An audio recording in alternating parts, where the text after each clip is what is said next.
అసలు రాజకీయాల్లో లేని జూనియర్ ఎన్టీఆర్ గారిని ఎందుకు ఇందులోకి లాగారు అని లోకేష్ గారికి వీళ్ళకి చిచ్చు పెట్టడానికి ఇలా చేస్తున్నారు, వేరే పార్టీ తరఫున సర్వే చేస్తారని వచ్చుంటాయి. సో దాని చిన్న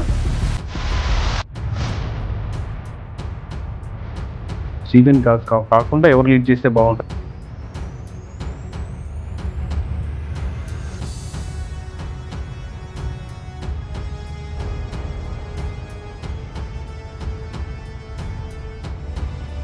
కోర్ ఉన్న బెల్ట్స్ అంటే కుప్పం కానీ, పులివెందులు కానీ, పిఠాపురం కానీ, మంగళగిరి కానీ ఇలాంటి ప్రామినెంట్ లీడర్గా ఉన్నటువంటి నియోజకవర్గాలు వాటికి ఒక యాడ్ అడ్వాంటేజ్ ఏంటంటే అవైలబిలిటీ ఉన్నా అవైలబిలిటీ లేకపోయినా, యాక్సెసిబిలిటీ ఉన్నా యాక్సెసిబిలిటీ లేకపోయినా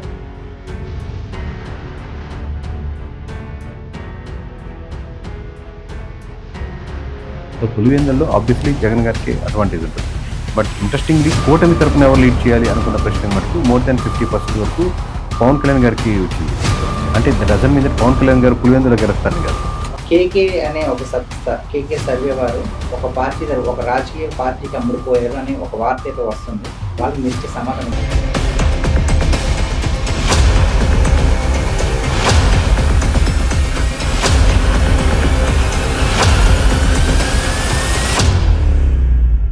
అందరికీ నమస్కారం, వెల్కమ్ టు అవర్ ఛానల్. నేను మీ రామకృష్ణ. కేకే సర్వే మరి 2024 ఎన్నికల రిజల్ట్స్ మీద సర్వే చేసిన ఈ కేకే సర్వే మరి రిజల్ట్స్లో 100% యాక్యురేట్ రిజల్ట్స్ ఇవ్వడంలో సక్సెస్ఫుల్ అయింది. సో మరి దాని తర్వాత 1 ఇయర్ తర్వాత 1 ఇయర్లో కూటమి ప్రభుత్వం పరిపాలన ఎలా ఉంది అని కూడా ఒక సర్వే పెట్టడం జరిగింది. ఆ రిజల్ట్స్లో చాలామంది కూడా అసంతృప్తి వ్యక్తం చేశారు, చాలా నెగిటివిటీ అయితే వచ్చింది. వీటన్నిటిని చర్చించడానికి మనతో పాటు ఉన్నారు కేకే సర్వే ఎండి కేకే గారు. సార్ నమస్తే అండి. నమస్తే సార్. మీరు కూటమి ప్రభుత్వం 1 ఇయర్ పరిపాలన సర్వే చేశారు కదా. సో అందరూ ఉన్న డౌట్ ఏంటంటే మీరు ఎన్ని శాంపిల్స్ తీసుకున్నారు, ఏ అంశాల మీద ఇలాగా సర్వే చేశారు అన్నదానికి అందరికీ డౌట్. సో ఎన్ని శాంపిల్స్ తీసుకున్నారు? కూటమి ప్రభుత్వం మీరు చేయలేదండి, ఓవరాల్గా నియోజకవర్గం సెంట్రిక్గా తీసుకున్నాం. 170 నియోజకవర్గాలు అంటే ఇప్పుడు ఎలక్షన్స్ టైం అనుకోండి, మోస్ట్లీ ఇప్పుడు మీరు నేను కంటెస్ట్ చేస్తుంటే మీ మీద మీకే నోట్లు పడితే నాకు అది ఉంటుంది ఎక్కువ. బట్ ఇది 360 degrees కవర్ చేయాలి కాబట్టి ఇది మోర్ డిఫికల్ట్. ఎందుకంటే ఇప్పుడు 1 ఇయర్ అయింది కాబట్టి నియోజకవర్గం సెంట్రిక్గా తీసుకొని నియోజకవర్గం ఏం కోరుకుంటుంది, అక్కడ మండలాలు ఏం కోరుకుంటున్నాయి, ఎమ్మెల్యే గారి అవైలబిలిటీ ఎలా ఉంది, ఎమ్మెల్యే కాకుండా ఇంకెవరైతే బాగుంటుంది అనుకుంటున్నారో అది వేరే పార్టీ నుంచి అయితే బాగుంటుందా, ఇప్పుడు ఎలక్షన్ జరిగితే ఎలా ఉంటుంది, యాక్సెసిబిలిటీ ఎలా ఉంటుంది, ఏ ప్రామిస్ చేశారు, ఏ బూత్ ఏ విలేజ్లో ఏం కోరుకుంటారు, ఇట్లా నియోజకవర్గం సెంట్రిక్గా చేసాం. నాట్ ఓన్లీ ఆంధ్రప్రదేశ్ కోసం చేయడం కాదు, ఆల్ ఓవర్ ఇండియా 4000 నియోజకవర్గాలు కంప్లీట్ చేస్తున్నాం. ఇప్పుడు paravill.com అనే వెబ్సైట్లో ప్రస్తుతానికి రాయలసీమ అనేది రిలీజ్ చేస్తున్నాం. ఇప్పుడు జూన్ 12 అంటే నిన్న, ఈరోజు జూన్ 13 మనం మాట్లాడుకున్న టైము. ఇప్పుడు ఆల్రెడీ కడప పార్లమెంట్ రిలీజ్ చేసాం, అనంతపురం పార్లమెంట్ రిలీజ్ చేసాం. Mostly end of the day or రేపు మార్నింగ్కి కంప్లీట్ రాయలసీమ రిలీజ్ చేస్తున్నాం. ఇంకా 1 or 2 daysలో ఆంధ్రప్రదేశ్ మొత్తం రిలీజ్ చేస్తున్నాం. సో ఇది నియోజకవర్గ సెంట్రిక్గా చేసుకున్న డేటా. సో మీరు ఇంకొక మాట కూడా ఏం చెప్పారంటే ఇప్పటికిప్పుడు ఎలక్షన్ పెడితే 19 మంది ఎమ్మెల్యేలు ఓడిపోతారు అని చెప్పారు. సో మరి అవుట్ ఆఫ్ 88 అంతే. ఫస్ట్ టైం గెలిచిన ఎమ్మెల్యేలు అయితే ఇప్పుడే ఫస్ట్ టైం ఎమ్మెల్యే గెలిచిన వాళ్ళు 88 మంది ఉన్నారు. వాళ్ళలో వ్యతిరేకత ఇంకా ఎక్కువ ఉంది అంటున్నాను. అంటే ప్రాక్టికల్గా కూడా చాలా ఇష్యూస్ ఉంటాయి. ఎందుకంటే ఫస్ట్ టైం ఎమ్మెల్యే, ఇప్పుడు మీరు ఫస్ట్ టైం కెమెరా ఫేస్ చేస్తారు అనుకోండి, ఆబ్వియస్లీ కొంత తడబాట్లు, ఇష్యూస్, ఎక్స్పీరియన్స్, ఇప్పుడు ఇంత ఎక్స్పీరియన్స్ వచ్చింది కాబట్టి మీరు రన్ చేయగలుగుతారు షోని ఈజీగా. ఫస్ట్ టైం ఎమ్మెల్యే ఏంటంటే ఆ కలిసే నెట్వర్క్లో ఆల్రెడీ ప్రతి పార్టీకి నెట్వర్క్ ఎప్పటి నుంచో ఫామ్ అయిపోయింది. ఈ నెట్వర్క్లో మీరు ఫస్ట్ టైం వచ్చి ఎమ్మెల్యే, సో మీకున్నటువంటి సర్కులు ఆ ఉన్న సర్కులు ఎక్కడో ర్యాషెస్ వస్తాయి. ప్లస్ కూటమితో వచ్చారు కాబట్టి 2-3 పార్టీలు కలుపుకెళ్ళాలి, ఆ ఇష్యూస్ వస్తాయి. ఇవన్నీ పాజిటివ్ సైడ్ అంటే బిల్డ్ చేసుకునే సైడ్.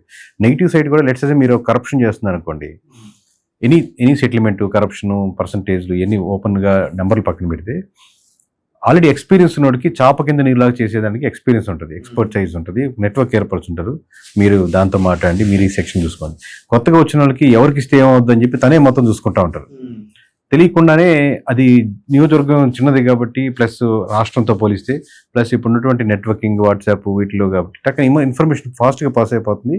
నెగిటివిటీస్ చాలా ఫాస్ట్గా స్ప్రెడ్ అవుతుంది కంపేరిటివ్లో 5 years బ్యాక్తో కంపేర్ చేస్తే. అంటే 19 మంది ఎమ్మెల్యేలు అన్నారు కదా సార్, ఒకే పార్టీ చెందిన వాళ్ళు సార్? లేదు, ఆబ్వియస్లీ మల్టిపుల్ పార్టీస్. దాంట్లో multiple parties obviously majority TDP వాళ్ళు ఎక్కువ గెలిచారు కాబట్టి ఇప్పుడు మీరు పర్సెంటేజ్ పరంగా చూస్తే టీడీపీ ఎక్కువ ఉంటారు. సో 90% జనసేన వాళ్ళు కూడా జనసేన వాళ్ళు ఉంటారు. వైఎస్ఆర్సీపీ కొన్ని యాడ్ అడ్వాంటేజ్ అంటే ఆల్రెడీ గెలిచిన సీట్లే ఇంకా లాస్ట్ పీక్ ఉన్న 11 సీట్లు పరాకాష్ఠగా ఉన్న సీట్లు అనమాట, పులివెందుల నుంచి ఆదోర్ నుంచి ఏదైనా కానీ. సో ఇవి ఫేవర్గా ఉంటాయి. ఇవందో నెగిటివిటీ వచ్చినప్పటికి కూడా తగ్గుతుంటుంది, ఎమ్మెల్యే అవైలబిలిటీ కానీ వాటి మీద తగ్గుతుంటుంది. బట్ పార్టీ ఓట్ బ్యాంకింగ్ ఎక్కువ ఉన్న నియోజకవర్గాలు. సార్ మీరు ఈ సర్వే చేసి అంటే ఒక సెన్సేషన్ క్రియేట్ చేశారు సార్. అంటే మీరు సర్వే ఏ విధంగా చేశారు అంటే, ఇప్పుడు కూటమిని ఎవరు లీడ్ చేస్తే బాగుంటుందని మీరు ఒక సర్వే చేశారు. అంటే చాలా మందికి ఉన్న ఒక డౌట్ ఏంటంటే, అసలు రాజకీయాల్లో లేని జూనియర్ ఎన్టీఆర్ గారిని ఎందుకు ఇందులో లాగారు అని ఒక నెగిటివిటీ అయితే అంటే వస్తుంది. మొత్తం అంటే లోకేష్ గారికి వీళ్ళకి చిచ్చు పెట్టడానికి ఇలా చేస్తున్నారా, వేరే పార్టీ తరఫున సర్వే చేశారని వచ్చుంటాయి. సో దాని చిన్న correction, thin line difference. Survey చేసింది కూటమి తరపున సిబిఎన్ కాకుండా ఎవరు లీడ్ చేస్తే బాగుంటుంది అన్న ప్రశ్న. బట్ దీని సెంట్రిక్ కాదు, మనం తీసుకున్నటువంటి చాలా అంశాల్లో 35-36 ప్రశ్నలు క్వాలిటేటివ్లో పక్కన పెడితే క్వాంటిటేటివ్లో ఉన్న 35 ప్రశ్నలు. క్వాంటిటేటివ్ అంటే 1 to 1 అడిగిన ప్రశ్నకి ఈ క్వాంటిటేటివ్ కింద వస్తాయి, ఇన్ని శాంపుల్స్ అని వస్తాయి. క్వాలిటేటివ్ అంటే బాగా ఎక్స్పీరియన్స్ ఉన్న పర్సన్స్ని, ఎమ్మెల్యే కావచ్చు, మండల స్థాయి లీడర్ కావచ్చు, కొన్ని ఊర్లలో ప్రామినెంట్ లీడర్స్ కావచ్చు, వాటితో కూర్చొని 1 to 1 ఇంటర్వ్యూస్ పెట్టుకొని మనం 1 గంట 1.5 గంట అంత మాట్లాడి రాసుకున్న ఇన్ఫర్మేషన్ కావచ్చు, అది క్వాలిటేటివ్. సో దీంట్లో ఉన్న ఒక అంశమే క్వశ్చన్కి మీ పాయింట్కి వస్తే, అంటే క్వశ్చన్ కరెక్ట్ చేశాను. సమాధానం చెప్పాలంటే జూనియర్ ఎన్టీఆర్ గారిని ముందుకు తీసుకురావాలనో, లేకపోతే లోకేష్ గారిని పైకి పెట్టాలనో, లేకపోతే పవన్ కళ్యాణ్ గారిని తగ్గించాలనో పెంచాలనో ఈ ఉద్దేశంతో ఉండదండి. ఆ ఉద్దేశంతో ఉంటే మేము ఇక్కడ కూర్చోలేము ఇంతమంది వచ్చి. ఎందుకంటే గడిచిన మనం 2 టర్మ్స్గా చేసిన విధానం కానీ, నేను ఇచ్చినటువంటి ఇంటర్వ్యూస్ కానీ, వేలాదిగా మాట్లాడిన విషయం కానీ, నెంబర్కి ఎమోషన్ ఉండకూడదు, పాయింట్ మాట్లాడాలి. ఒక టైంలో వైఎస్ఆర్సీపీ వాళ్ళు అట్టవచ్చు, జనసేన అట్టవచ్చు, టీడీపీ వాళ్ళు అట్టవచ్చు. బట్ నియోజకవర్గం ఏం కోరుకుంటుంది, ప్రజలు ఏం కోరుకుంటున్నారో పాయింట్లో మనం లెఫ్ట్ టు రైట్ తిరగకూడదు, అది స్టాండ్గా చెప్పాలి, పాయింట్ చెప్పాలి క్లారిటీగా. దాంట్లో ఇచ్చాం. దాంట్లో జూనియర్ ఎన్టీఆర్ గారిని మీరు పూర్తిగా పక్కన పెట్టాలంటే పెట్టుకోవచ్చు, వాళ్ళ ఇష్టం అది. నంబర్ ఏం చెప్తున్నాం అంటే 7% మంది అవుట్ ఆఫ్ 100 సిబిఎన్ గారి తర్వాత కూటమిని ఎవరు లీడ్ చేయాలి అని అందరి పార్టీలు కలిపి అడిగిన ప్రశ్నకి యునానిమస్గా 7% వచ్చారు. అంటే టీడీపీ తరపు నుంచి యావరేజ్గా తీసుకుంటే 11% వచ్చారు ఇన్ టోటల్. మీరు టీడీపీ వాళ్ళకి కోపం వచ్చేది అంటే 7% ఇంక్లూడ్ ఎందుకు చేశారని, అంటే 93% వాళ్ళు కోపం రావచ్చు. ఆ జూనియర్ ఎన్టీఆర్ పక్కన పెట్టాలి కదా, ఏ పార్టీలో లేరు కదా, ఏ మీటింగ్కి రావట్లే కదా, లేదా ఏ కార్యక్రమానికి అవైలబిలిటీ లేదు కదా, లేదా ఇక్కడ ఆయన స్టేట్మెంట్ ఇవ్వలేదు కదని, అది వాళ్ళ స్టాండ్, నేను తప్పట్టు, ఎవరి ఇష్టం అది. బట్ మీరు రెస్టారెంట్కి వెళ్ళిన తర్వాత కూడా చికెన్ బిర్యానీ ఆర్డర్ ఇచ్చే వాళ్ళు ఎక్కువ మంది ఉంటారు, మటన్ బిర్యానీ ఇచ్చుంటారు, ఒకటి పెరుగన్నం ఇవ్వచ్చు. పెరుగన్నం ఇచ్చేవాడు రెస్టారెంట్కి వచ్చి వాడికి అది ఇష్టమైంది, ఆ 11%కి జూనియర్ ఎన్టీఆర్కి నచ్చారు, దాన్ని మనం కండెమ్ చేయలేం కదా. We are representing the numbers. యావరేజ్గా రెస్టారెంట్ సర్వే చేసుకొని 100కి 6 మందో 7 మందో పెరుగన్నం కూడా ఆర్డర్ ఇస్తున్నారు అనుకుంటున్నాం. పెరుగన్నం వాళ్ళకి ఇవ్వాల్సిన అవసరం ఏముందంటే ఎవరి ఇష్టం వాళ్ళది, దాని నెంబర్ చెప్పడం మా బాధ్యత, ఎలా ఉంది, ఎమోషన్స్ ఎలా ఉన్నాయని. సో 5 years లో 1 year కంప్లీట్ అయింది సార్. సో కూట ప్రభుత్వం కూడా చాలా మాట్లాడుకుంటున్నాము. అలాగే మరి విపక్ష నేతగా జగన్ గారు కూడా సక్సెస్ అయ్యారు. అసలు జగన్ గారి పరిస్థితి ఏంటి అంటే, మీరు ఆల్రెడీ సర్వే చేశారు కాబట్టి పులివెందులలో ఆయన మీద టాక్ ఎలా ఉంది, అసలు ఒపీనియన్ ఏంటి?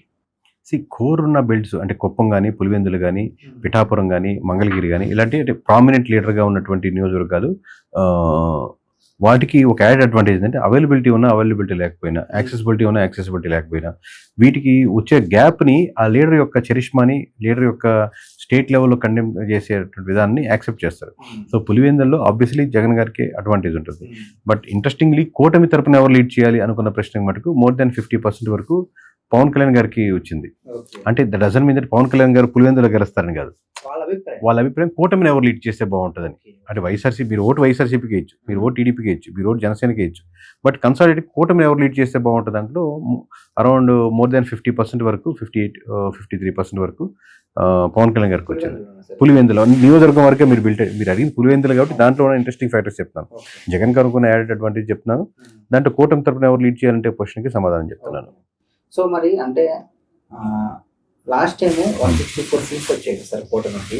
సో మరి ఇప్పుడు అన్ని సీట్స్ వస్తాయా, తగ్గుతాయా, ఇంకా పెరిగే ఛాన్స్ ఉంది? 100% రావండి. ఇప్పుడు మీరు paravil.com అనే వెబ్సైట్ ఓపెన్ చేస్తే ఈ రోజు 2 పార్లమెంట్, అంటే ఈరోజు మనం 13వ తారీఖు మాట్లాడుకున్నాం, 12వ తారీఖు నిన్న సాయంత్రం 2 పార్లమెంట్ రిలీజ్ చేసాం. ఒకటి కడప పార్లమెంటు, ఇంకోటి అనంతపురం పార్లమెంటు. ఈ రోజు మీరు చేస్తున్న వర్క్ జరుగుతుంది, ఇంకా ఫినిషింగ్ 70 చిన్న కరెక్షన్ చేసి ఈ రోజు ఎండ్ ఆఫ్ ది డే కానీ రేపు మార్నింగ్ కానీ ఎంటైల్ రాయలసీమ చేస్తున్నాం.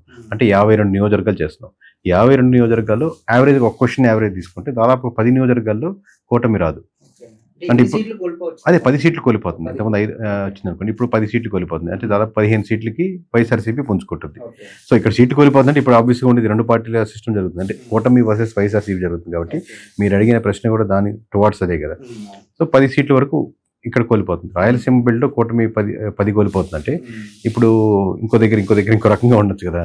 గోదావరి జిల్లాల వరకు ఒక రకంగా ఉండొచ్చు, ఉత్తరాంధ్ర ఒక దగ్గర ఉండొచ్చు, మేము విజయనగరంలో కాంగ్రెస్ ఓట్ బ్యాంకింగ్ ఎక్కువ ఉంటుంది, వైఎస్ఆర్సీపీ పర్స్పెక్ట్లో ఉండొచ్చు కాబట్టి ఈజీగా టర్న్ అవ్వచ్చు.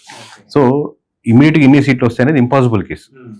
సో మరి అంటే జగన్మోహన్ రెడ్డి గారు అంటే నెక్స్ట్ ఏమైనా సీఎం అయ్యే ఛాన్స్ ఉందంటారా? అంటే మీరు ఆల్రెడీ సర్వే చేశారు కాబట్టి. అంటే ఇప్పటికిప్పుడైతే అంత పొజిషన్ డ్యామేజ్ కదండి, బట్ మోర్ డ్యామేజ్ ఎక్కడ చూసినా నెగిటివిటీ ఎక్కువ, ఎమ్మెల్యేస్ మధ్య నెగిటివిటీ ఎక్కువ పెరిగిపోతుంది సార్. ఇది 2 చక్రాల బండి లాంటిది సార్. సెంటర్ స్టేట్లో ఎలా జరుగుతుందో అది ఇంపార్టెంట్. లోకల్గా ఎమ్మెల్యే యొక్క పనితీరు, MLA availability, MLA accessibility, MLA చేసిన ప్రామిసెస్ నిలబెట్టుకోవడం. ఎందుకంటే 70-30 లాగా ఉంటుంది, లేదా 80-20 లాగా ఉంటుంది. 80%, 70% పార్టీ ఓట్ బ్యాంకింగ్ ఉంటుంది. ఆ 20% కానీ 10% కానీ 30% కానీ వ్యక్తి యొక్క ఎమ్మెల్యే యొక్క మాట తీరు, అవైలబిలిటీ, తను ఇచ్చిన ప్రామిస్ నిలబెట్టుకోవడం ఉంటుంది. పార్టీ మీద పూర్తి వ్యతిరేకత వచ్చినప్పుడు ఇది ఒక 20% ఇతను ఓట్ బ్యాంకింగ్ అలా నిలబెట్టుకున్నా కానీ పార్టీ ఓట్ బ్యాంకింగ్ పడిపోయినప్పుడు గెలవడు. లేదా పార్టీ ఓట్ బ్యాంకింగ్ అలాగే ఉన్నా కానీ ఎమ్మెల్యే పనితీరు బాగాలేదన్నా అది పడిపోతూ ఉంది. సో ఖచ్చితంగా ఈయన పుష్ చేసుకోవాల్సింది ఈ స్ట్రక్చర్ బిల్డ్ చేసుకోవాలి. ప్రతి నియోజకవర్గంలో కంటెస్ట్ చేసింది ఆ కోటరీ యొక్క ఇమేజ్ మార్చుకోవాలి. అలాగే అసెంబ్లీకి వెళ్ళి మాట్లాడాలి, కొట్లాడాలి, ఫైట్ చేయాలి, అడ్రస్ చేయాలి, ఇంప్రెస్ చేయాలి, ఇమేజ్ రీబిల్డ్ చేసుకోవాలి. అప్పుడే జగన్ 2.0 అవుతారు, కానీ ఇవేం చేయకుండా జగన్ 2.0 అవ్వదు. ఓకే. సో మీరు 2019లో కూడా సర్వే చేసినప్పుడు వైసీపీకి 150 సీట్స్ వస్తాయన్నారు, ఒక సీట్ ఎక్కువగానే వచ్చింది. సో 100% యాక్యురేట్ అయ్యారు. అప్పుడు వైసీపీ వాళ్ళందరూ కూడా మేము ఓన్ చేసుకున్నారు. సో తర్వాత 2024లో కూడా జనసేనకి 21 సీట్లు 21 సీట్లు గెలుస్తారన్నారు. అన్నట్టుగానే 100% యాక్యురేట్ గా రిజల్ట్ అయితే వచ్చింది. సో ఆ తర్వాత జనసేన వాళ్ళు మిమ్మల్ని ఓన్ చేసుకున్నారు. సో మీరు రీసెంట్ గా ఇచ్చిన మీరు ఒక మాట ఏమన్నారంటే స్ట్రక్చర్ సరిగ్గా లేదు జనసేనలో, ఇంకా బిల్డప్ చేసుకోవాలన్నట్టుగా ఒక మాట అయితే మాట్లాడారు కదా. సో దానివల్ల మరి దీంట్లో నెగిటివిటీ ఏమైనా వస్తుంది అనుకుంటున్నారు? స్ట్రక్చర్ బిల్డింగ్ అంటే సార్, ఇప్పుడు ఒక వీడియో పవన్ కళ్యాణ్ మీద చూసారనుకోండి, వేలాది మంది ప్రపంచంలో ఉండాలంతా చూస్తున్నారు ఆ వీడియోని. పవన్ కళ్యాణ్ గారిని ఇంప్రెస్ చేస్తున్నారు, బాగుంది, అది వాళ్ళకి సరిపోతుంది. బట్ కార్యకర్త ఎవరైతే ఉన్నాడో తను వీడియో మాత్రమే చూడడం కాకుండా గ్రౌండ్లో వర్క్ చేస్తుంటాడు. తను చేస్తుంటాడు. అది మొక్కలు నాటడం కావచ్చు, ఇష్యూస్ చేయడం కావచ్చు, ఎవరికైనా పెన్షన్ ఇప్పించడం కావచ్చు, తను లీడర్గా ఎదిగేదానికి ఏం చేస్తే బాగుంటుందో, లేదా సమస్యలు తిరిగేదానికి ఏం చేస్తే బాగుంటుందో అవన్నీ చేస్తుంటాడు. అవన్నీ చేస్తున్న క్రమంలో తనకి 2-3 ఇష్యూస్ ఉంటాయి. నేను ఎవరితో అడ్రస్ చేయాలి, ఎక్కడ మాట్లాడాలి, ఇక్కడ మాట్లాడద్దు అంటున్నారా, ముందుకెళ్ళాలి. అది ఎంపీటీసీ కావచ్చు, లేకపోతే జిల్లా హెడ్ క్వార్టర్స్లో ఉండే సమస్యలు కావచ్చు, మండల స్థాయి కావచ్చు, విలేజ్ స్థాయి కావచ్చు. ఆ పరిష్కార మార్గాలు వెంటనే వస్తే తను చేయాలనుకున్న పనులు వెంటనే చేయగలిగి, లేదా అక్కడ ఉన్నటువంటి ఇతర పార్టీలు టీడీపీ కావచ్చు, బీజేపీ కావచ్చు, కూటమిలో వాళ్ళు కూడా కన్విన్స్ చేయాలి. కాబట్టి ఆ మిడిల్ లేయర్లో ఉన్న వాళ్ళతో ఎవరితో మాట్లాడాలి, ఈ ముందుకు చేయాలంటే ఏం చేయాలి, ప్రతి ఒక్కటి పవన్ కళ్యాణ్ గారు మాట్లాడలేరు కదా, అక్కడే ఇబ్బంది పడుతున్నారు. ఈ 2వ చక్రం ఫాస్ట్ కదలాలంటే ఈ స్ట్రక్చర్ కావాలి. మొదటి చక్రంలో పవన్ కళ్యాణ్ గారు చేసుకుంటూ పోతున్నారు. 2వ చక్రం కూడా చాలా ఇంపార్టెంట్. అప్పుడే 2 చక్రాలు సమంగా ఫాస్ట్ కదిలినప్పుడే 21 స్థానాల నుంచి నెక్స్ట్ ఇంకా వాళ్ళ మనసులో ఉన్నటువంటి నెంబర్ ఏదైనా ఉంటుంది కదా, అక్కడే ఆగాలనుకోరుగా. ఆ స్థానాలకి ఎదిగేదానికి అవకాశం, అవైలబిలిటీ పెరుగుతుంది. ఓకే, ఎలాగో జనసేన ప్రస్తావన వచ్చింది కాబట్టి, సో లాస్ట్ టైం 21 సీట్స్ వచ్చాయి. సో మరి ఈసారి 21 సీట్స్ వచ్చే అవకాశం ఉందా? అది ఇంకా ఏమైనా పెరుగుద్దా, లేదంటే ఏంటి అసలు? అంటే వ్యతిరేకత ఏమైనా ఉందా? వ్యతిరేకత ఉంది, వ్యతిరేకత 100% ఉందండి. నేను చెప్పిన 19 స్థానాల్లో అదే పేర్లు చెప్తాను. ఇప్పుడు మీరు ఏది కావాలన్నా paravill.com దానికి పరిష్కారం స్వయంగా పే చెప్పారు. ఎందుకంటే ఇంత వర్క్ చేస్తున్నాం కదా సార్, ఇంత వర్క్ చేసి గ్రౌండ్లో 800 మంది, ఇప్పుడు మీరు ఆఫీస్లో చూసారు ఎంత హెక్టిక్గా ఉందో, దాంట్లో మధ్యలో కూడా మీరు స్పేస్ తీసుకొని మనం ఎంటర్ చేస్తున్నాం. సో దీన్ని వర్క్ చేసినప్పుడు దానికంటే ఒక అమౌంట్ అవుతుంది. ఆ అమౌంట్ వాళ్ళు పర్చేజ్ చేసుకుంటేనే కుదురుతుంది. ఇది ఒక పార్టీ అడిగి చేసే మోడల్ కాదు. పారావిల్లో ఏంటంటే మనం ముందుకు వచ్చి నియోజకవర్గం ఏం కోరుకుంటుంది, ఆ సమస్యలు ఏంటి, కంప్లీట్గా ఎండ్ టు ఎండ్ అనాలిసిస్ ఇచ్చే రిపోర్ట్. సో ఆబ్వియస్గా ఆ పేమెంట్ మెథడాలజీ వాళ్ళకు ఉపయోగపడుతుంది. కానీ ఈ ప్రైమరీగా వచ్చే డేటా మనం డిస్కస్ చేసేది ప్రజలకు అర్థమవుద్ది, ఎక్కడున్నారో అర్థమవుద్ది. బట్ నియోజకవర్గంలో ఎమ్మెల్యే స్థాయి కావాలంటే అది జనసేన ఎమ్మెల్యే కావచ్చు, వైసీపీ ఎమ్మెల్యే కావచ్చు, జనసేన ఆస్పిరెంట్ కావచ్చు. నేను రేపు పొద్దున ఇక్కడ కంటెస్ట్ చేయాలనుకుంటున్నాను, నాకు ఉందా అవకాశం లేదా, నా కమ్యూనిటీ ఏం కోరుకుంటుంది, అసలు ఇష్యూస్ ఏంటి, ఓట్ బ్యాంకింగ్ ప్యాటర్న్స్ ఎలా ఉన్నాయి, ఏ బూత్లో ఎలాంటి సమస్యలు ఉన్నాయి, ఏ బూత్లు కన్వర్ట్ అవుతుంటే వాడు వైఎస్ఆర్సీపీ, ఏ బూత్లో కూటమి ప్రభుత్వం నేటివిటీ ఉంది, లేదా నేను అడ్రస్ చేయగలనా, ఇవన్నీ పొందుపరుస్తాం. మీరు ఇందాక చెప్పారు కదా కోర్ దాంట్లో అంత బాగానే ఉంది అని. సో పులివెందులో కూడా ఆబ్వియస్ గా జగన్మోహన్ రెడ్డి గారి సపోర్ట్ ఉంది అని, కుప్పంలో కూడా చంద్రబాబు నాయుడు గారికి, అలా మంగళగిరిలో లోకేష్ గారికి. సో మరి పిఠాపురంలో మొన్న కూడా ఒక వివాదం జరిగింది కదా సార్, అంటే వర్మ గారి ఇష్యూ కావచ్చు, ఏదైనా కావచ్చు. మరి పిఠాపురం సంగతి ఏంటంటే అదేనండి, ఆ గ్యాప్ ఉంటుంది, పెరుగుతుంది అంటున్నాను. బట్ లోకల్గా ఉన్నటువంటి యాడ్ అడ్వాంటేజ్ పవన్ కళ్యాణ్ గారికి ఏంటంటే ఆ ప్రామినెంట్ లీడర్లోకి వెళ్ళిపోయారు కాబట్టి, ఒక పార్టీ అధ్యక్షుడిగా ఉన్నారు కాబట్టి, ఉప ముఖ్యమంత్రిగా ఉన్నారు కాబట్టి, పంచాయతీరాజ్కి వీటిలాంటి మినిస్ట్రీస్గా ఉన్నారు కాబట్టి, ఆ దాన్ని కొంచెం ఫుల్ఫిల్ చేయడానికి, సాటిస్ఫై చేయడానికి ఉపయోగపడుతుంది. ఇప్పుడు నేను చాలా బిజీగా ఉన్నప్పుడు చూసుకుని నేను ఒక 5 నిమిషాలు అనుకున్నాను లేట్ అయితే పర్లేదు కేకర్, మేము చూస్తున్నాం కదా చాలా బిజీగా ఉన్నారు, ఆ మీటింగ్ అయిన తర్వాత మీరు అంటారు. అరగంట గంట పెరిగే కొద్దీ మీకు చిరాకు చికాకు పెరుగుతూ ఉంటుంది, ఆ సహనం కోల్పోద్ది. 2 గంటలు లేట్ కాకపోతే ఇంకోటి అవసరం లేదు పదని చెప్పి వెళ్ళిపోతారు అనమాట. రెస్పెక్ట్ లేదు మాట్లాడేదానికి. సో ఆ సహనం కోల్పోయేంత స్టేజ్కి పుష్ చేయకూడదు. ఎంతో కొంత ప్లాన్ చేసుకోవాలి. ఎవ్రీ వీక్కి ఒకసారి ప్లాన్ చేసుకోవడం, ఆ రైట్ పర్సన్స్ని వింగ్ చేసుకోవడం, లేదా వర్మ గారు కావచ్చు, జనసేన నుంచి ఇంకెవరైనా ఉంటే మీడియేటర్గా ఉన్న వాళ్ళని సవరదీయడం, మాట్లాడడం. మీరు ఎందుకంటే మిమ్మల్ని నమ్మి నేను రాష్ట్రాన్ని పార్టీని చూసుకుని వెళ్తున్నాను, మీరు మోర్ కాన్షియస్గా ఉండండి అని చెప్పడం, ఇట్లాంటి ముందుకు వెళ్ళాలి. అంటే 21 సీట్స్ లో అంటే జనసేన 21 సీట్స్ కి అంటే ఎన్ని సీట్స్ మంత్రులకి అంటే ఎమ్మెల్యేలకి వ్యతిరేకత ఉంది సార్? ఒక 4-5 మెంబర్స్ మీద అయితే బాగుందండి. పేర్లు చెప్పలేం కదా. ఓకే. సో అంటే ఫైనల్ గా సార్ మీరు ఇచ్చిన సర్వే మీద కొంతమంది అంటే అసంతృప్తిగా ఉన్నారు. ఏమంటున్నారు అంటే కేకే అనే ఒక సంస్థ, కేకే సర్వే వారు ఒక పార్టీ ఒక రాజకీయ పార్టీకి అమ్ముడుపోయారు అని ఒక వార్త అయితే వస్తుంది.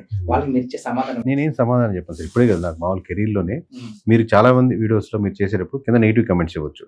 మీరు ప్రతి వీడియోకి వెళ్ళి రిప్లై ఇస్తారా? ఎందుకంటే మీరు ఎదగాలి, వేరే ఇంటర్వ్యూ బెటర్గా చేయాలి. బట్ ఆర్గనైజ్డ్గా ప్రాపర్గా దాని సలహా ఉందనుకోండి, కేగర్ ఇలా చెప్తే బాగుంటుంది, ఇలా మాట్లాడితే బాగుంటుంది, ఇది కూడా చేయండి, అది ఆర్గనైజ్డ్గా మీరు డెవలప్ అయ్యేది. నింద అనే దాని మీద మనం కింద చూస్తూ మొదలు పెట్టామంటే మనం ఎదగం. నిందలు చూసుకుని ఇట్లా అన్నాడు ఇలా అంటున్నాడు, అసలు మనం ఉన్న ఫీల్డే మోస్ట్ ప్రామినెంట్, వైరల్గా అయ్యేదానికి, ఇష్యూస్ దానికి, అడ్రస్కి ఆ పట్టాలు ఏమాత్రం తప్పినా, బ్యాలెన్స్ తప్పినా ఇమేజ్ కమెంట్ చేయడానికి ఈజీగా ఉంటుంది, కమెంట్ ఈజీగా పెట్టచ్చు. బట్ మెజారిటీ 80-90% మనం ఏది మాట్లాడితే అది బాగుంటుంది, కరెక్ట్గా చెప్తారు అనేది కార్యకర్తకు అర్థం అవుతుంది. ఉంటుంది, ఏం చెప్పాలి, మనం పని చేసుకుంటే యాక్యురసీ చేసుకుంటా పోవడం. కానీ ఆబ్వియస్లీ ఇదంతా ఎమోషన్ సైడ్ ఉన్నటువంటి ఇష్యూస్ కాబట్టి, లేదా పొలిటికల్ పార్టీస్ మోర్ క్యాస్ట్ పరంగా కావచ్చు, ఎమోషన్ పరంగా కావచ్చు, లీడర్ మీద ఉన్న అభిమానం మీద ఇప్పుడు ఏది చెప్పినా కానీ వాళ్ళకి కొంచెం హర్ట్ అవ్వచ్చు. బట్ కొంచెం ఆలోచించి చూస్తే కరెక్ట్గా చెప్పారా లేదని వాళ్ళకే అర్థం అవుతుంది. ఏం లో ఉండదండి, నేను చేసుకుంటూ వెళ్తాను. లో ఇప్పుడు అంటే వర్క్ స్ట్రెస్ మీద ఎక్కువ మీద అవుతాను, కానీ ఇచ్చే ప్రెజర్స్ నేను తీసుకొని, ఎందుకంటే బయట ఎవరిని కలవను. నేను ఆఫీస్కి వెళ్తే మాక్సిమం 1-to-1 ర్యాపోలు, జగన్ గారితో కూర్చోవాలి, పవన్ కళ్యాణ్ గారితో కూర్చోవాలి, చంద్రబాబుతో కూర్చోవాలి, లేకపోతే మినిస్టర్తో కూర్చోవాలని ఉండదు. అంది వేలో ఎవరైనా కలిసినా మాట్లాడినా, లేకపోతే మన ఆఫీస్కి వచ్చి ఎమ్మెల్యేలు కానీ ఎవరైనా మాట్లాడినా, వాళ్ళకి ఏమన్నా కావాలంటే స్ట్రాటజికల్గా వాళ్ళకి కావాల్సిన రిపోర్ట్ కావాలంటే చేసి పెడుతుంటాం. సార్ మీరు ఎంత యాక్యురేట్గా ఇచ్చినా సరే మిమ్మల్ని కూడా వ్యతిరేకించే వాళ్ళు ఉంటారు. సో వాళ్ళ నుంచి ఏమన్నా ఎప్పుడన్నా వివాదాలు కానీ, లేదంటే ఇలాంటి అంటే థ్రెటనింగ్ కాల్స్ కానీ ఏమన్నా వచ్చాయి? అంటే ఇనిషియల్ స్టేజెస్లో ఉండేయండి, మనం ఆ స్టేజ్ దాటేమనుకుంటాను. మేబీ కమెంట్ రూపంలో అయితే ఎక్కడైనా వీడియోలో ఎవరైనా పెట్టుకోవచ్చు. కానీ వీళ్ళు ప్రామినెంట్ లీడర్స్ కాడి నుంచి కానీ, పార్టీ హెడ్స్ కాడి నుంచి కానీ, మినిస్ట్రీస్ కానీ, ఓడిపోయిన మినిస్ట్రీస్ కానీ, గెలిచిన మినిస్ట్రీస్ కానీ, వీళ్ళైతే అందరూ రెస్పెక్ట్ ఇస్తారు. అంతవరకు ఆ స్థాయికి చేరుకున్నాం అనుకుంటున్నాను. సో చూసారు కదా, నేను పార్టీలకు అతీతంగా చేయను, పార్టీలకు సపోర్ట్గా చేయను. సో ప్రజల అభిప్రాయం నేరుగా వెల్లడిస్తాను అని కేకే గారు చెప్తున్నారు. సో దీనిపై మీ అభిప్రాయం ఏంటి? కామెంట్ చేయండి. Thank you sir. థ్యాంక్స్.